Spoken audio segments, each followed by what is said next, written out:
Hello and welcome to another episode of Scavenger Life. This is episode number 331 at scavengerlife.com. This week I had I guess you'd call it it's revelation or like this An big epiphany? idea. Epiphany.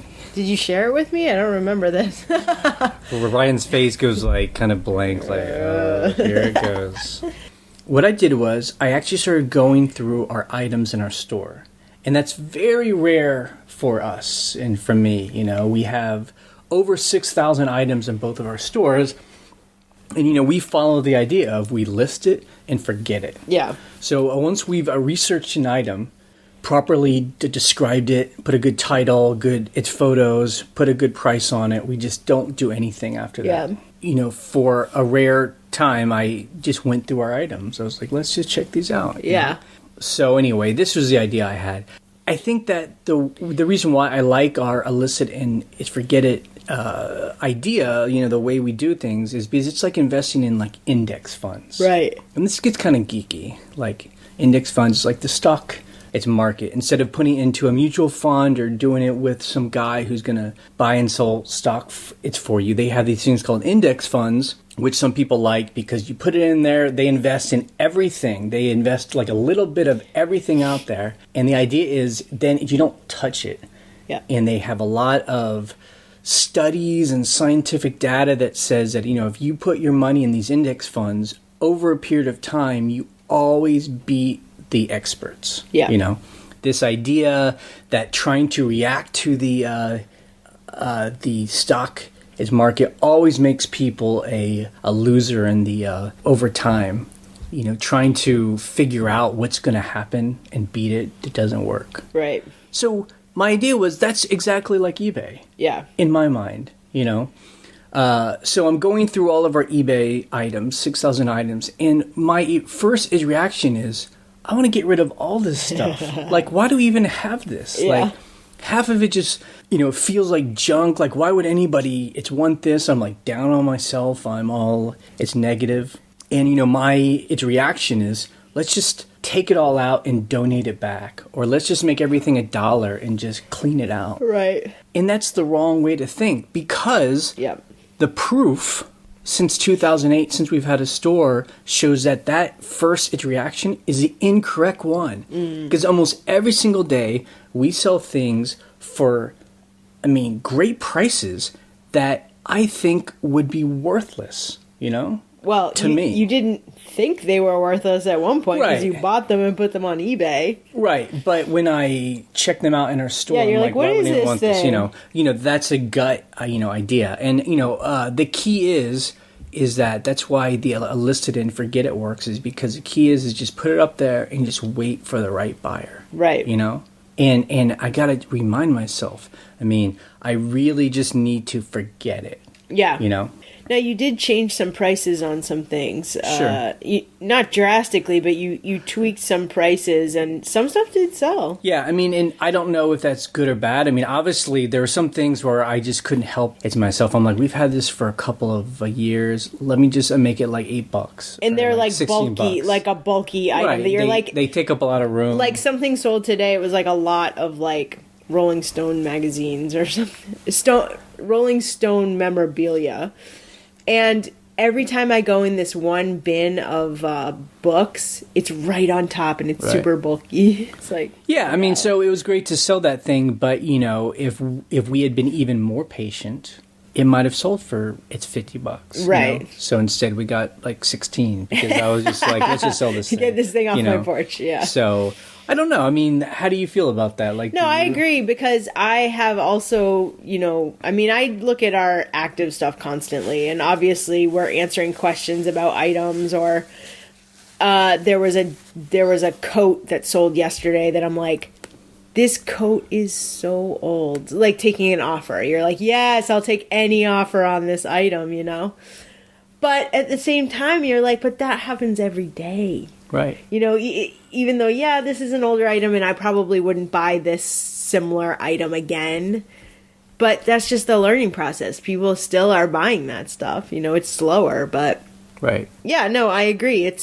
I mean, when you were going through those listings, I kind of walked by you, and you were just like, "Oh, what is this stuff?" And I'm like, I did say to you, I'm like, "That's our inventory." Right. I mean, that's the thing is like, that's what we've been putting up for the last like however many years. So like it just is. Right. So people don't like to talk about the emotional aspect of eBay. It's all these like kind of guru guys, and they're like, this is like how do you do the numbers, and this is how you make $1 million. But let's talk about the emotional side, because I get very emotional about this stuff. Yeah, sure. So finding it is the excitement, you know?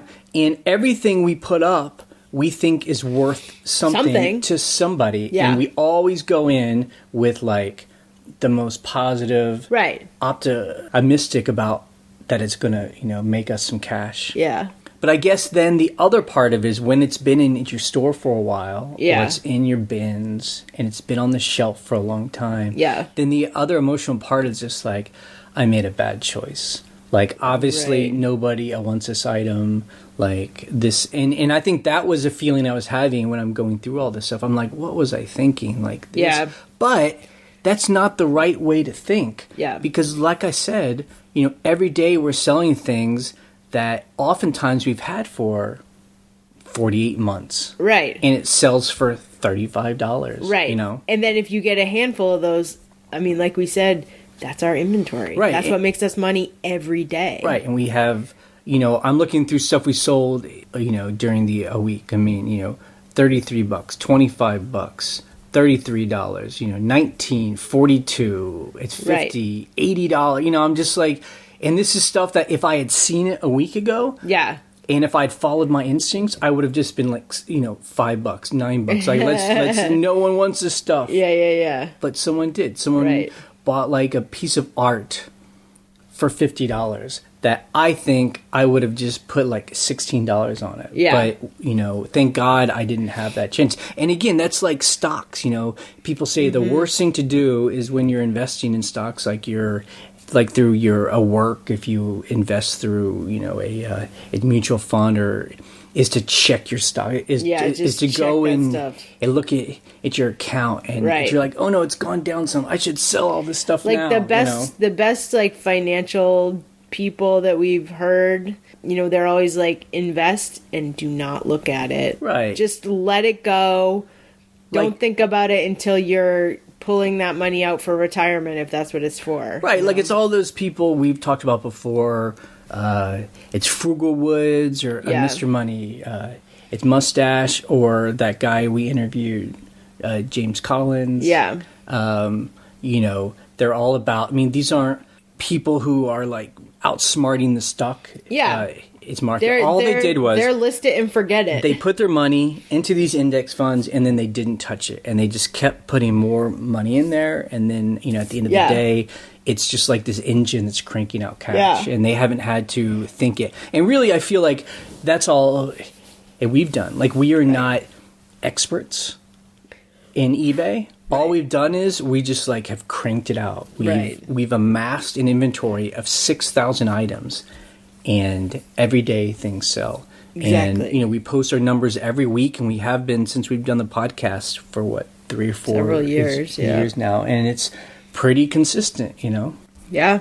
So how do you like my No, I like it. epiphany? I agree with that totally. Net, this is the short version, is you really need to just forget it. Just forget it. Yeah, just forget it. List it, forget it. Be done.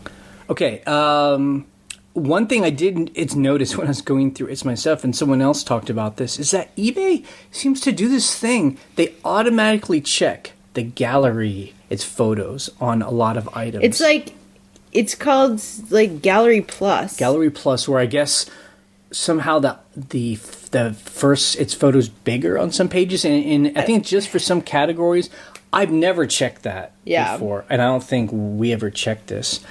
And sometimes it's free, And maybe if it's free, they automatically check it. But I asked you to go into our invoice, and some of them... There were 8 of them. They charge you $1 a month. And if you don't see that, it's just forever going to charge you, obviously, until it sells. Right. So actually, on the invoice, it gives you the item number. So I went into all of those and turned them off.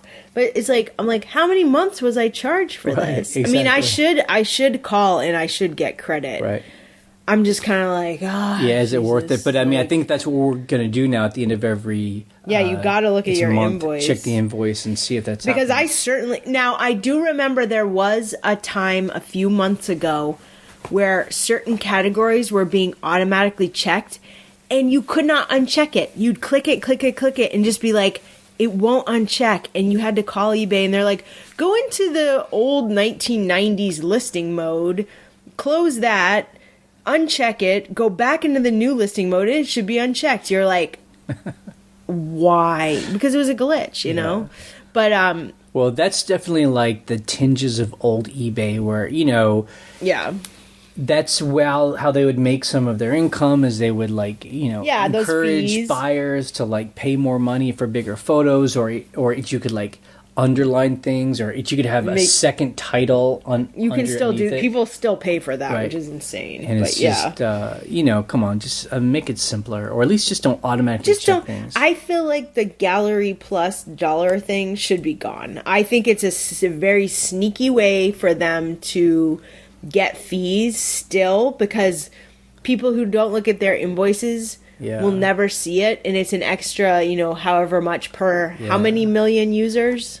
I don't want to think that there's any bad intentions behind it, but it's like one of those examples of just like the old eBay still creeping into its new eBay, and things get lost in translation, and then it comes. It's like a legacy. Fees. It's like legacy. That's what it is. It's a legacy feature that no longer needs to be part of eBay. That's still there, and you're being charged for it occasionally. That's exactly what it is. That was a great way to say it. That's a technical term. Yeah, it's like you're reading off of a article or something. Mm-hmm. I'm not.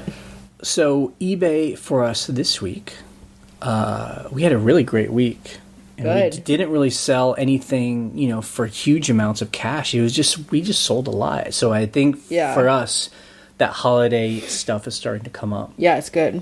So now that we're home for a long time. We put our items back to one-day handling. One-day handling. That was a pain in the ass. I'll tell you that much. And we think, and we were part of that beta program, I guess, of the guaranteed shipping.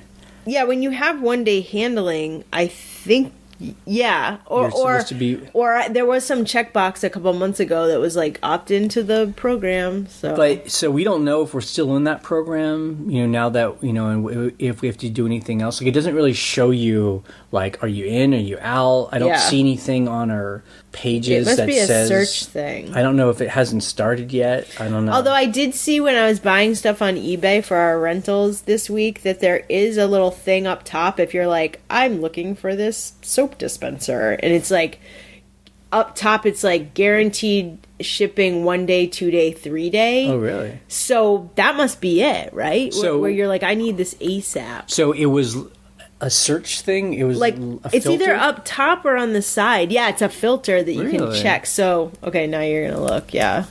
So I think that's the program. I'm like, is this it? I don't know. But so I mean, I guess for us, I'm like, so are we a part of that? I mean, we were supposed. I guess we could search for something that we know is in our store, and then put the 1 day. Guaranteed 3 day delivery. Okay, although I saw that there were a couple choices before. Oh, so here it is. Guaranteed delivery. 1 day, 2 day, 3 day, 4 day. Okay, so it's on the right hand side, kind of like halfway down the page when it's at the top of your. That's the left hand side. But it's also on the right. Oh, okay. So yeah, it's up top on the right hand side, and then it's on the left. It's called guaranteed delivery. 1 day shipping, 2 day shipping, 3 day shipping, 4 day shipping. So it's an actual filter. So if I'm like, I want someone to just ship this, I don't want them to wait a week. Guaranteed 1 day. So I looked up LG thermostat and like 1 day shipping, it's like 2 people. Okay, but then on our end, so if I just click on one of our items, it's got a next day, it's got 1 day handling. Yeah. I don't see any kind of thing that says this is guaranteed, to ship. Right. So I don't know. I mean, this is, again, it's just one of those things where I wish I could go to, I guess it would be like, it's my eBay, my seller hub, and I'd love to see, what am I a part of? Right. What are the things? I'm top, it's rated, I get that. So am I a part of these other programs? I don't know. Are we doing everything right? Do I need to do something else? So speaking of the other, thing that there is rolling out, which I've seen on other people's stuff, is you can choose to have free it returns on items. Yeah, I have not. I know that we were like, let's try that for some things, and I just have not looked into where do I even put that? Right. I mean, so I've seen on other people's items that it's like underneath the price of the item, they'll have those as little it's banner things. Like experienced person. Right. So I don't know if people can search for free returns? That. Yeah, I don't know. And so I guess my question is, do we want to even try that? I mean, should we just try that with clothes or light clothes that would be easy to ship? I mean, right, t-shirts or something. And so this is the thing, I think it's been about 4 years now. eBay tried that thing where they try to get everyone to ship for free. Oh, right. And to me, it didn't work. A lot of us just stopped doing it, and it doesn't seem to be a big thing on eBay. I know some people still do it, but we sell just fine, and we do not ship for free. Right. So now eBay's kind of trying to do it in another way, where if you don't have to ship for free, but if someone gets the item and wants to return it to you, you pay for the return then shipping. That's free, and you can't have a restocking fee. So, I'm like, okay, so should we try that? And the way we do it is we'll pick a category, like maybe we could pick hats or something. Yeah. I don't know. And we'll put it on there, and we'll just see, do we sell? Are we selling more because of it? Yeah, that's the question. Is you're like, if it's like, I think we did free shipping on shirts. We tried to do, because we have a bunch of shirts. It was whatever. It was a year and a half ago or something. And I remember we were just like, I don't think our sales changed. I feel like we sell just the same amount as we would on a normal. Right. So we don't sell any. It's more, but it costs us more. Right. So, and then people say, well, just put the cost to ship it in the price. And then it's like, well, then it's not really free. It's just this the same. A mental mind game. And I'm like, I'd rather just put the price as the price and the shipping is the shipping. Right, exactly. Well, and the other thing too about shipping, as we all know, the post office keeps upping their rates. So if you had to changed your price, I mean, it's pretty easy to bulk edit and you add a percentage. But still, you're that's why I love just being it's first class, it's 8 ounces, and when the post office changes their rates, it changes dynamically, right when that happens. And as we've said, so many of our items are big and bulky, and we could never do free shipping on that stuff. And, people say, well, Amazon, they've taught everyone now everything is free to ship. And I'm like, you know what? I think that's a really unstable world. I'm just I'd love to hear from people that are in that world and they ship for free, and just what are your profit, its margins, and how dicey is that? How long can that go on? I don't know. No, I mean, and also it's different. Or is it normal? That's the thing, is eBay is a different selling platform than Amazon. It just is. We were kind of having that conversation in the forum, and just how there was an article about how nobody's really thinking about eBay compared to Amazon and these new Poshmark and whatever. And I'm like, that's to me, that's not true at all. eBay is totally a unique marketplace. They have that big ad, that ad fill your cart with color and shop like you're nobody else because you're not like anybody else, But as cheesy as that sounds, you're that's true. Anytime, like we were watching a TV show last night that's based in the 70s, and I'm like, you know, they bought most of these props on eBay because that's where you go. Well, I mean, look, I think its reality is eBay is not like it was, where it was all just old stuff or, you know, yard sale stuff. I mean, supposedly the numbers are these days 80% of stuff bought on eBay is brand new stuff, just like Amazon. You know, 20% is our world, the way that all of us, you know, are engaged in eBay, and that's the old stuff. So, and it seems like eBay is really focusing on the 80% of stuff, and trying to compete with Amazon to be, you know, but the article did say, because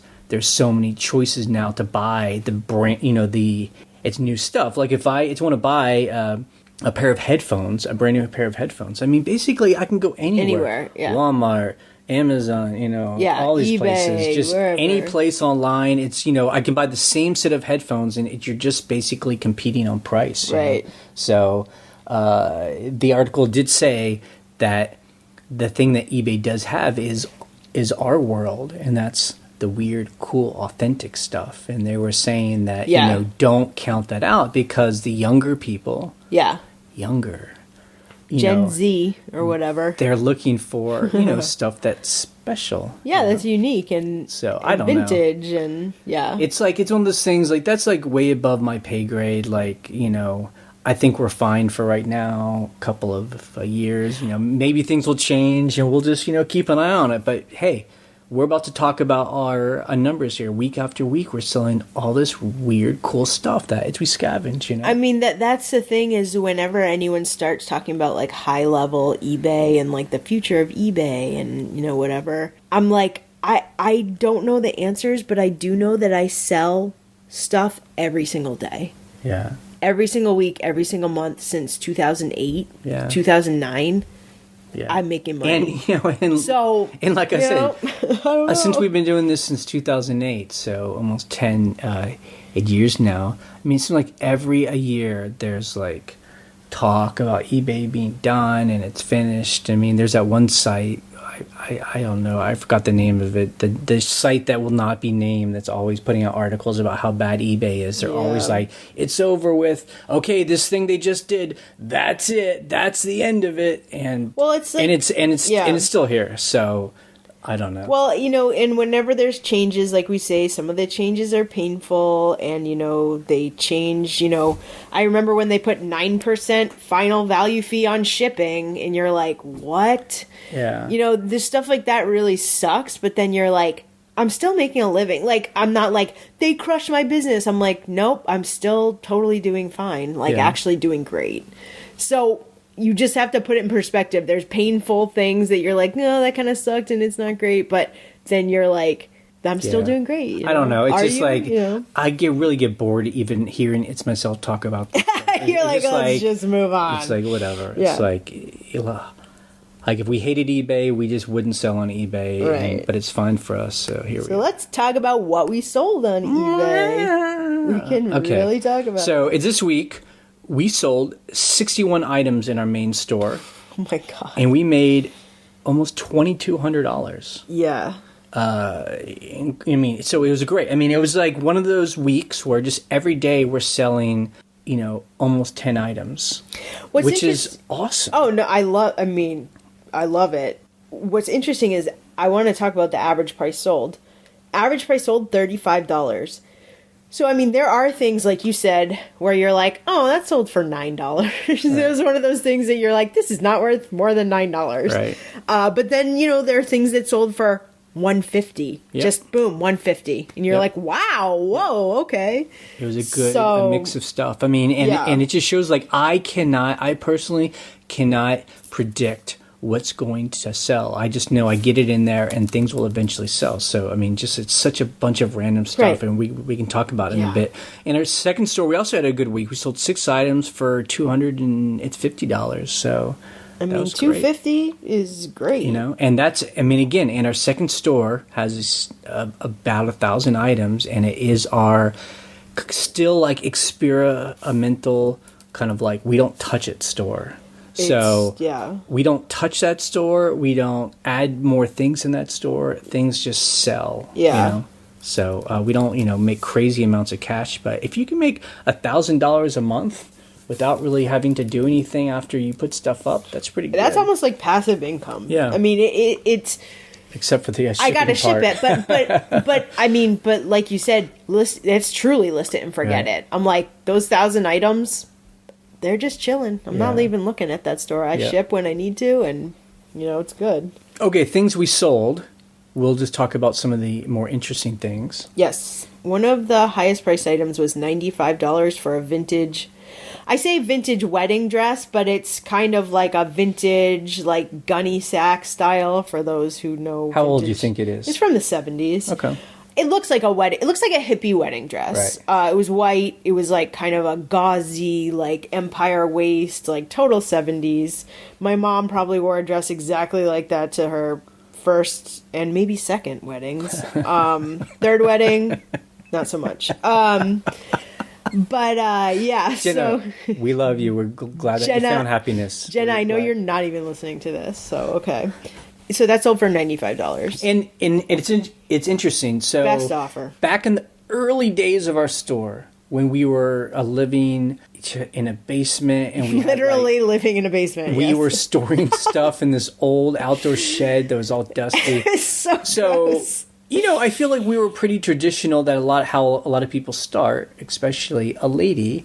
You would be buying a lot of female. Yeah, dresses, skirts, the high heels. I still buy that stuff. All that vintage stuff, because it does look cool, like it's out of a movie. But we realize, for us at least, most people don't want to buy that stuff because it's a niche market. It's not practical. This isn't stuff that you wear every day, really. And I know some people do very well with that stuff, but I guess it's all about styling. It's a little more stylized. Yeah, like I actually have a friend from college who lives in Chicago, and she runs a vintage store. I don't know if she sells on eBay, but she might sell on Instagram or something. She's super hip.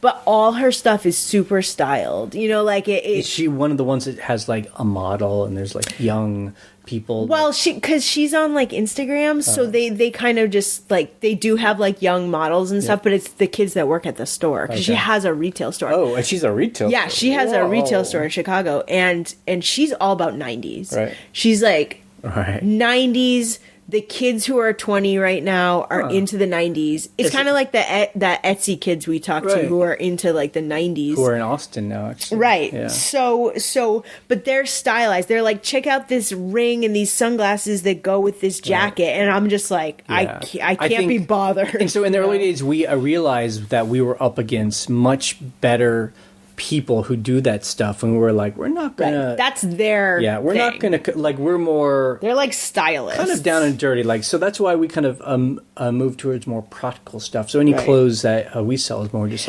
it's a coat, Well, and also I want to sell to the stylists. Right. I want to sell the stuff that they can put together because I'm I'm almost like a wholesaler. I'm selling this to you to put it together. Do you think so? Not a wholesale. It's definitely not wholesale prices, but this wedding dress could have been styled with a bunch of other stuff, but I just threw it on the floor. I mean, I honestly didn't even know that we had that in our inventory. I was when did we buy that? It's a long. You know what? We had a store in our storage building. We had 4 or 5 bins of vintage women's clothes, and we called it 3 times. Right. And then the final time we got through it, that was in the last pile that when I started doing clothes again, a year or so ago. Okay. That was one of those dresses. Cool. So yeah. So that's a long story. Very long story. Okay. The other thing we sold was an artist easel, one of those a wooden, you see in a picture where some old guy has this backpack, a wooden box, and then he goes to a painter's easel, a lake, and he unfolds it, and then he starts painting. That's what it was. That is what it was. We sold it for $150. This is something I bought that probably Ryan hates. It's when I buy because I have to pack it. I'm so I hate it. Cool. We're gonna sell it for $1 million, and we get it, and just It's hard to sell, takes up a lot of space. It's actually been bought a couple of times on Best Offer, and people don't pay. Wouldn't pay. Even this person did it on Best Offer. She didn't want to pay. She finally did pay. Well, the weird thing is, she said, I can't buy this, like a big, long sob story. Over and over again, she kept, because I opened an unpaid item case because she never messaged me. I can't buy this. I already bought one that's smaller, so I don't need this one. So I was just going to close the case in like a day. And then I wake up on like Friday morning, she paid for it. I'm like, all right, I'll ship this to you. We're a little bit worried I hope she doesn't about return it. her, but anyway, it's sold. We have the money. So, one cool thing, probably our best item of the week, if not the month, is a true antique cutting board. So I think you bought this because you're good at buying cutting boards. You're really into wood. We're both into wood, but you spot stuff. So this was a true primitive. This is truly from, I think, the mid to early 1800s. This is an old piece. I could tell by the way it was built. And I don't know, it was just in a box lot. And I was like, you know what? I'm putting $250 on this because this is a real primitive that someone could hang up and it just looks gorgeous. And it sold for a Best Offer of $220. Yeah, like what? It looks like a real cool thing. It's just like a cool object, you know. It is. It's a true antique. So that was very cool. And then the last thing we'll mention was, we sell coffee mugs, and I know people hear that and like, cool, I'll buy coffee mugs, but they're so cheap. And then they're like, I have so many coffee mugs that no one wants to buy. Well, we've always said it's just like it's all about like having that eye to find the right ones. And I don't know how to like explain that, and we're not always we don't always pick the right ones, but this one we picked right. Right. It was a vintage Apple Mac mug. Yeah, Apple Macintosh brand. So I'm all about Mac stuff because we're Mac people. I've had a Mac since I was like 11 years old. So anytime I see vintage Mac stuff, I know there's other buyers. Right. And it sold for $45. It sold for $45 to like I looked up this guy's name. I'm not going to say who it is, but it is a high powered, like, no one would know who it was. Millionaire tech CEO of some like gaming company. Right. Bought it. And I'm like, that's so cool because like he must be like a Mac nerd too. So that's great. And actually this past week, something we scavenged, I found a sweatshirt with the company that Steve Jobs started after he got fired from Apple. And before he went back to Apple to do the iMac, which was... Does anyone know what that is? It's called Next. Yeah. So we found it's almost like a brand new sweatshirt from back then, and it's like Next Computing. Yeah. Well, it's funny because you found it, and then you're like, you know what this is, right? I'm like, yes, obviously. So, it is funny that we're now far enough ahead in the future, or whatever, the present, I guess, that a vintage computer stuff is starting to actually have value. Yeah. Because it is hard to find, because I think like people throw that stuff away. Yeah. Stuff missed. Guys that were working in computers in the 80s and 90s, like they would go to these conferences and get that stuff. Boxes of just like it's basically free junk. Free. What do they call that stuff? Swag? Swag, yeah. And then, it goes in their closet, and then, then it ends up in thrift stores. I just went through, just a side note here, I went through my t-shirt drawer, which was overflowing. I have a million t-shirts because I get them at thrift stores, but I also have been getting them at tech conferences that we either work at or attended, or we're friends with software developers and they give us a t-shirt for the last, like, almost 15 years. And I'm putting them in a big bag.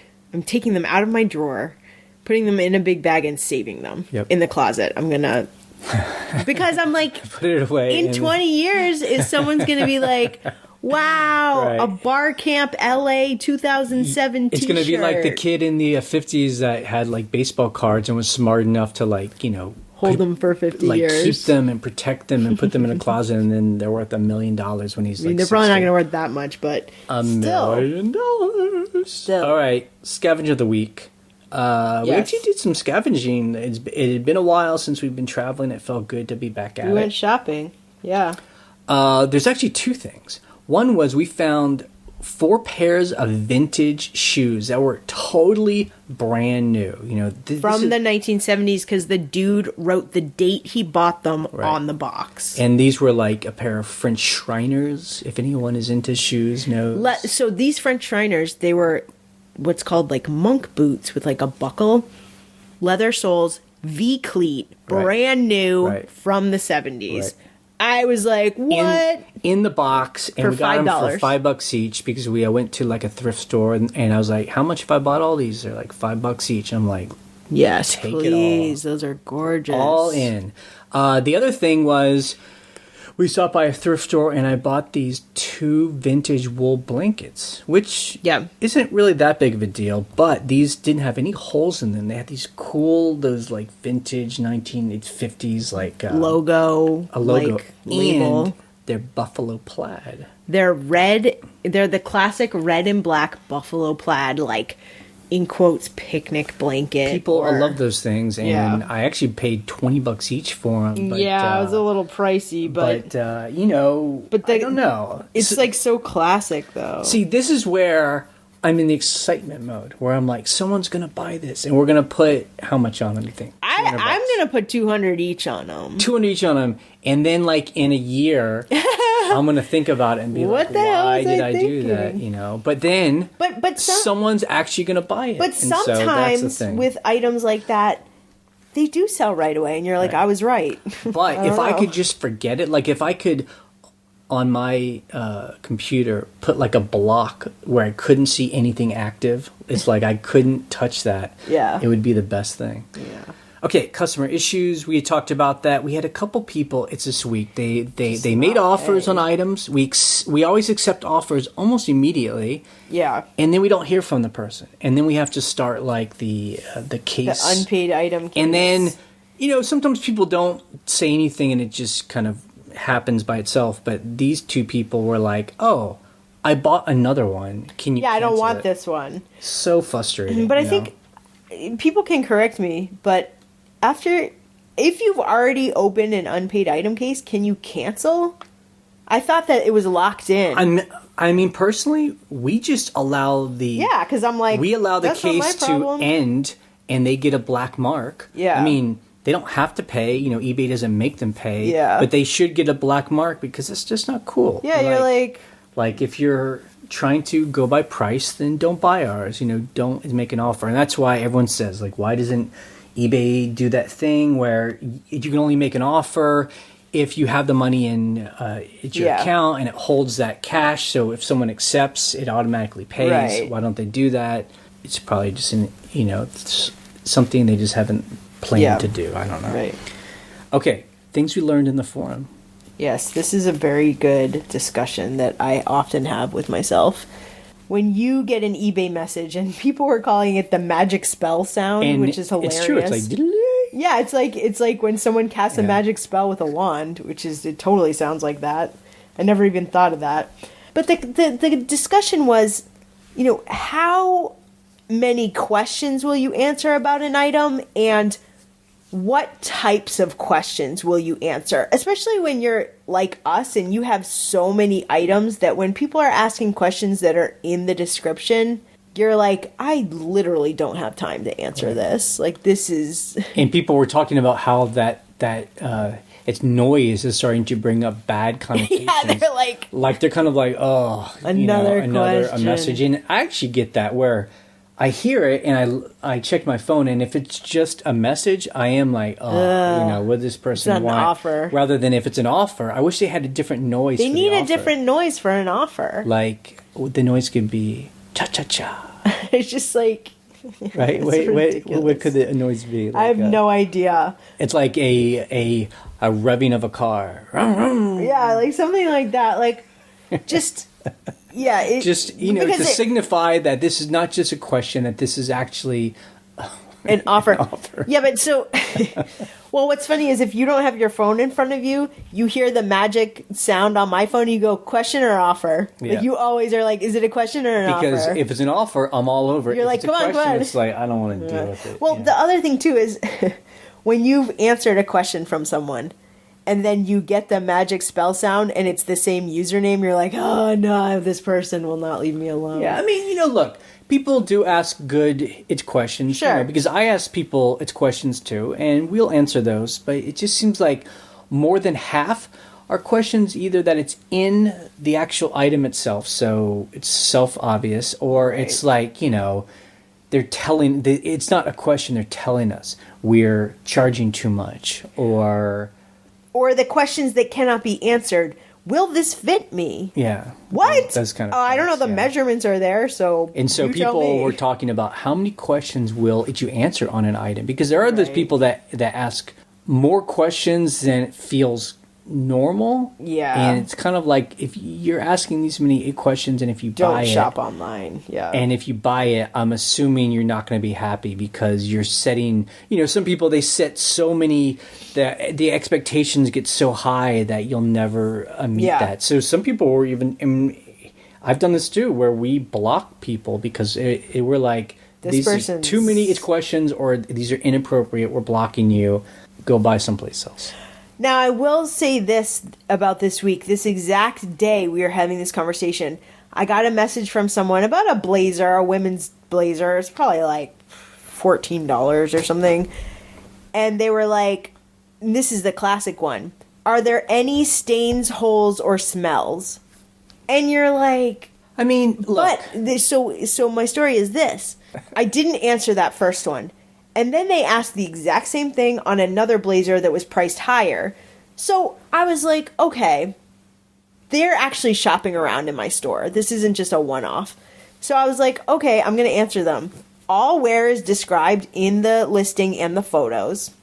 Basically, if there's a hole, I'm going to show it. Yeah. And it's, we're a non-smoking house. And she bought the blazer for like $75. Right.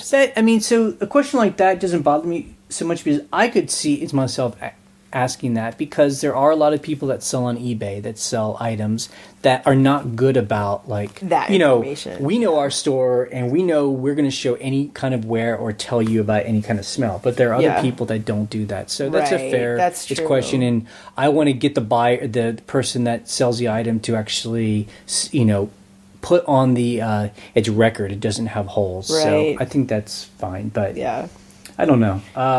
What we don't do, just to end this, is that we don't ever fight with people. So if someone asks us a question that we don't want to answer, we'll either just block them or we'll just ignore them. What we don't do is, if they're rude, we get rude back. We don't do any of that stuff. Yeah. That's the power. Don't say anything. Okay, our coming week.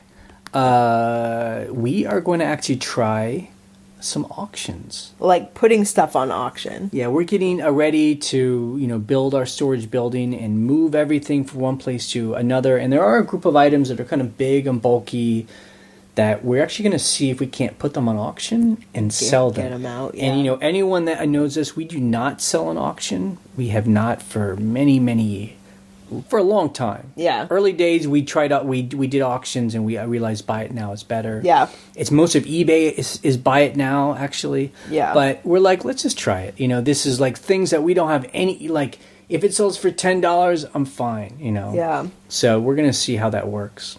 We'll try it. We're also going to go to an auction. Yeah. We think. If it's work out, we're actually gonna go to an auction, which I really love. It's like a real treat. Yeah. Like, all day thing, like you go there, you sit it out, and we'll drive away with a truckload of stuff. Hopefully not a truckload of books this time. Yeah. Just saying.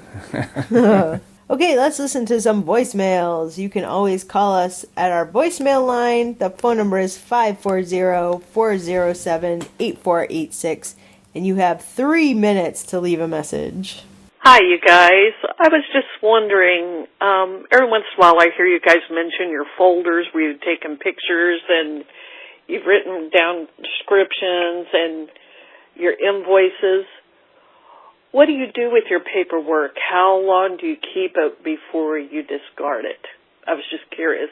How long should we keep the paperwork from eBay? Do you wait until the refund time has lapsed, or what do you do? Thanks a lot. Bye. Okay, so you must have been listening to some old episodes because we no longer have, folders with like descriptions written down on pieces of paper. Yeah. That does not exist. In fact, I was cleaning my office not that long ago and I recycled all those notebooks. Right. I was like, get them out of here. I think we went all digital format a couple of years ago. Yeah. So there actually is no paperwork, and as far as eBay invoices go, all that stuff goes to my email. So whenever I have to look up some past transaction that I'm curious about or whatever, I just search my Gmail. And so the other thing too is with paperwork in general, now I've just started this with receipts for other businesses or a renovation. I bought a document scanner, so I don't want any paper in my house. Like, it takes up so much room. So I am in the process of scanning all these documents and receipts, and just keeping them on a hard drive or on my computer. So yeah, I just can't handle all the paperwork. We use Google Drive and Google Sheets or whatever. Yeah, What's it yeah. called? Google Documents. Yeah, Google Documents. To share, to document, information, and that kind of stuff can just last forever. Yeah. Hey guys, I love your podcast.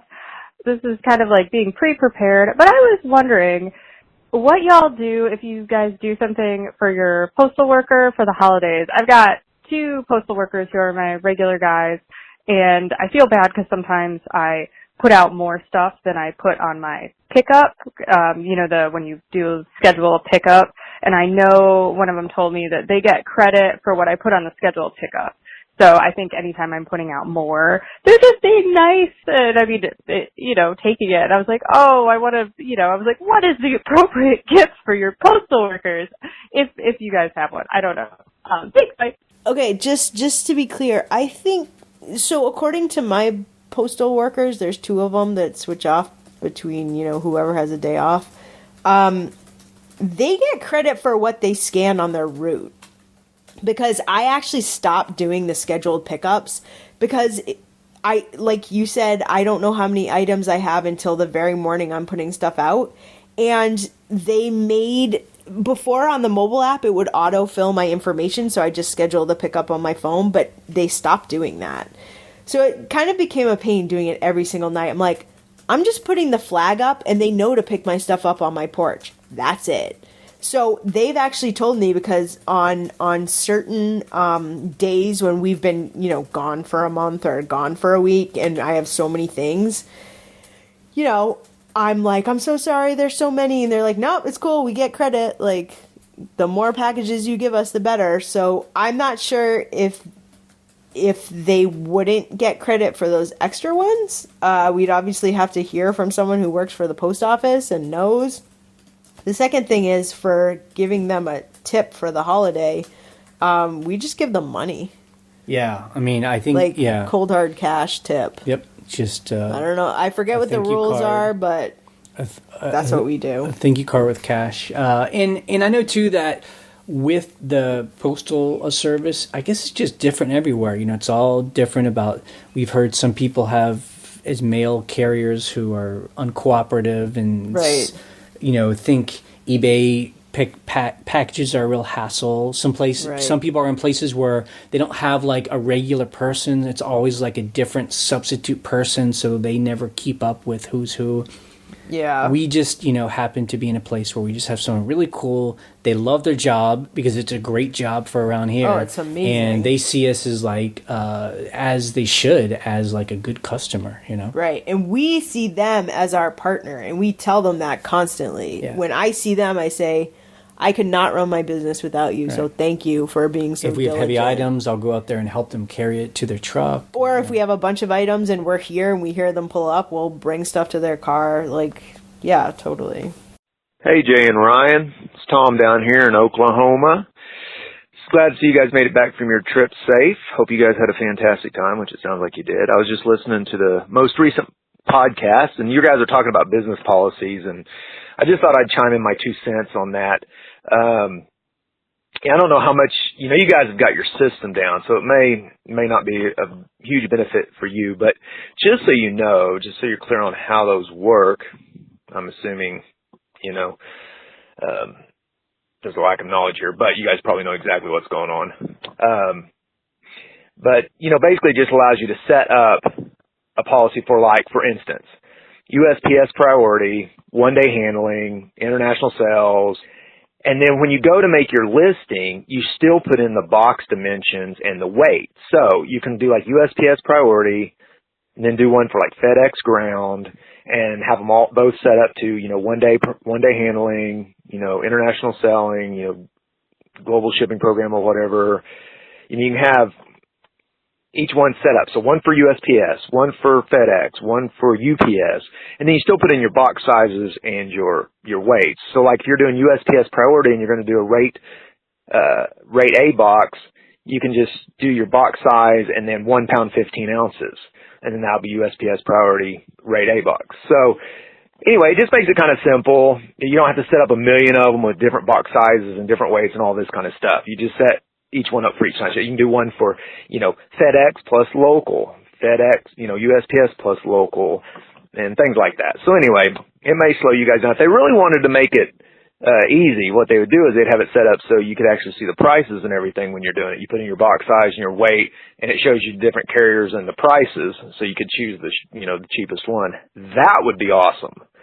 But anyway, and also I wanted to chime in on the thing about eBay reps. I've been having a huge time lately getting them to understand when I call. It's like they just don't even care about understanding what I'm telling them.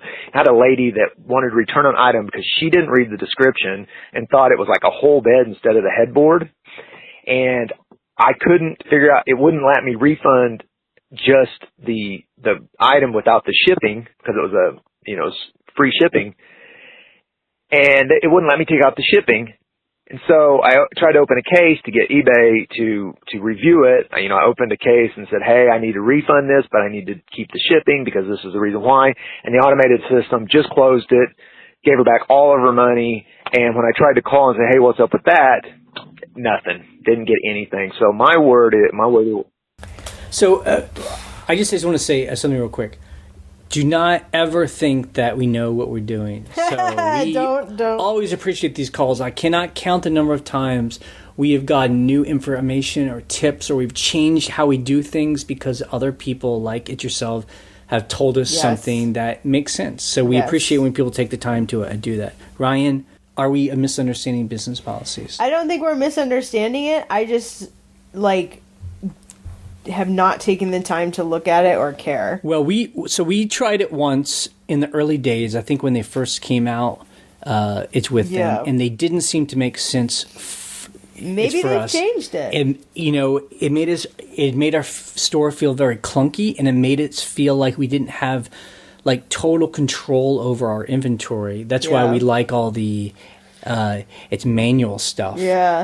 But I think we should check it out again. I'll look at it. You know what I'm going to do is I'm going to look at it on the second store first and just see, because I'm not really touching that store. Right. And also I don't have a helper who needs to learn that it's different on that store. So when you actually list an item, she would have to figure out which business policy it is. I gotcha. So yeah, it's so tough when we have so many different kinds of items. I think that was a big thing too. But I understand you can make a shipping policy if you want FedEx Smart Post plus priority, that's what you can throw in there. But I just have to go through and look at it. I think in one of the next couple of calls we get the same thing where someone's like, you should actually look at business policies. So I'm sure we'll hear about it again. Wow. So I've become one of those people now. So I rambled on.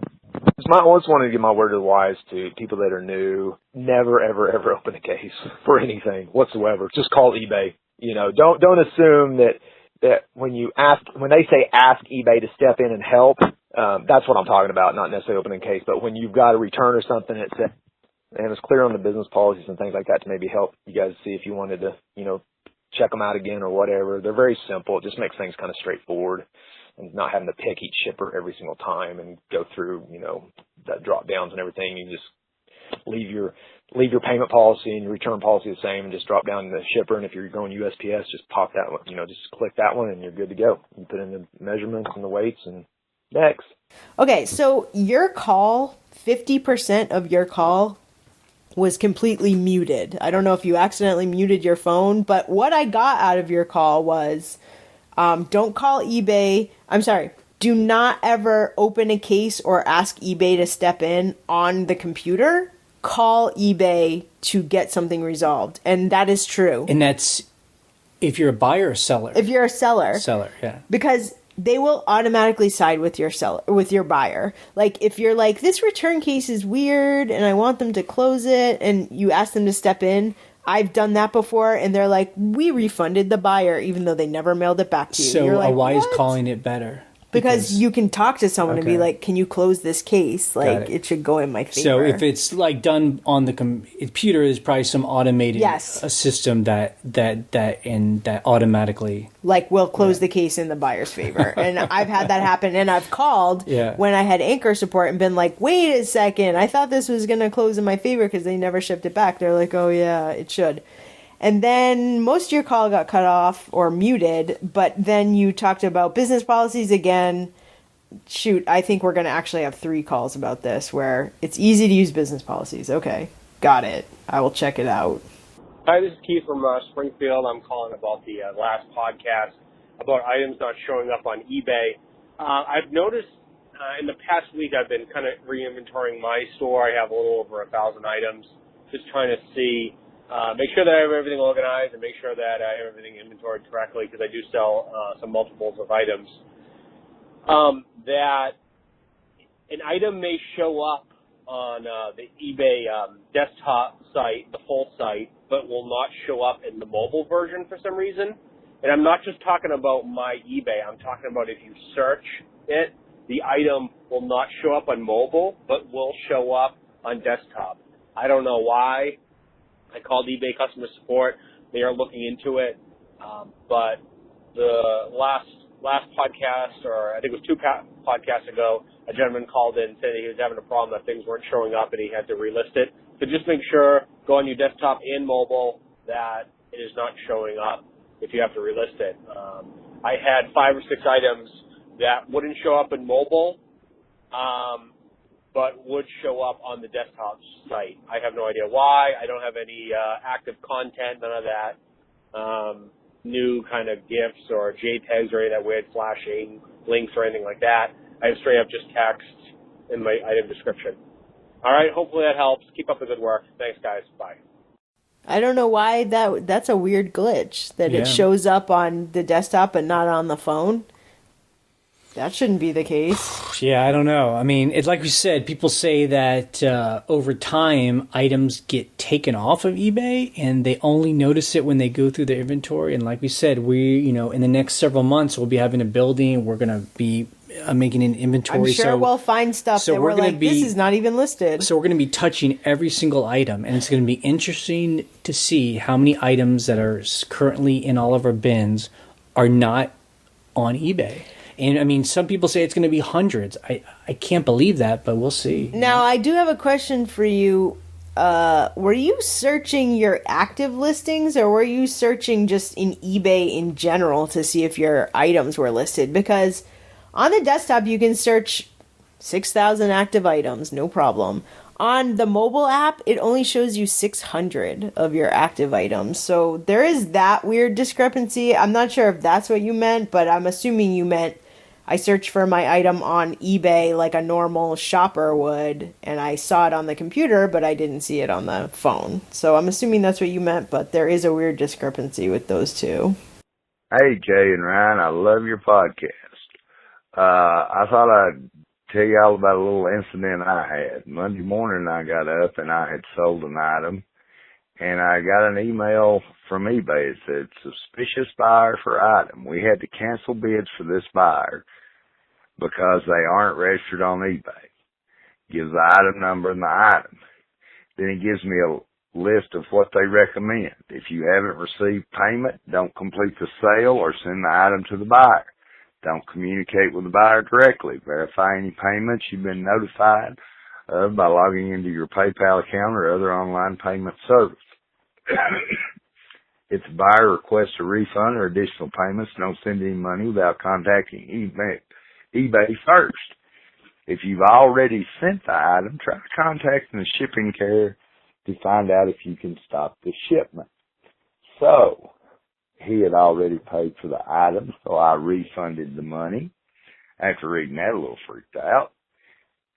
Refunded the money and canceled the transaction.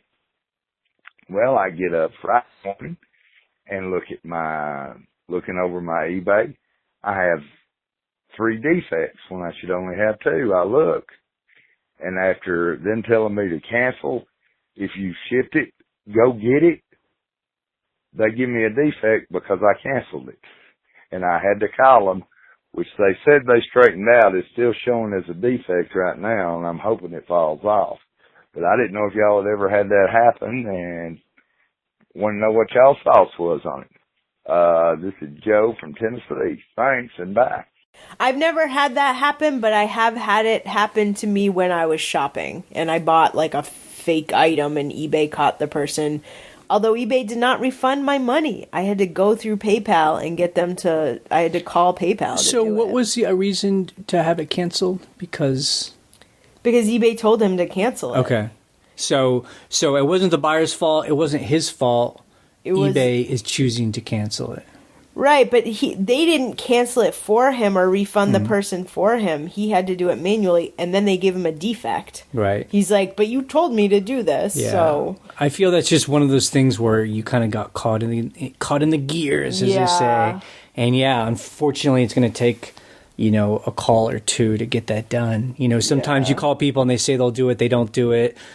Other times you call, a service person, and they're very empowered and they get it done right then. So well, also I think with the defect too, it might take, I don't know if they said how long it would take to drop off, but you could call again and be like, hey, this isn't supposed to be. I mean, there. the good news is eBay just give you it's wiggle room, so one defect shouldn't hurt. But he said he already had 2 other defects for other reasons, so I got you. You really got to watch that stuff for sure. Okay, that is it for the podcast. You can check out our blog at scavengerlife.com for the links we discuss and to join the conversation on the forum.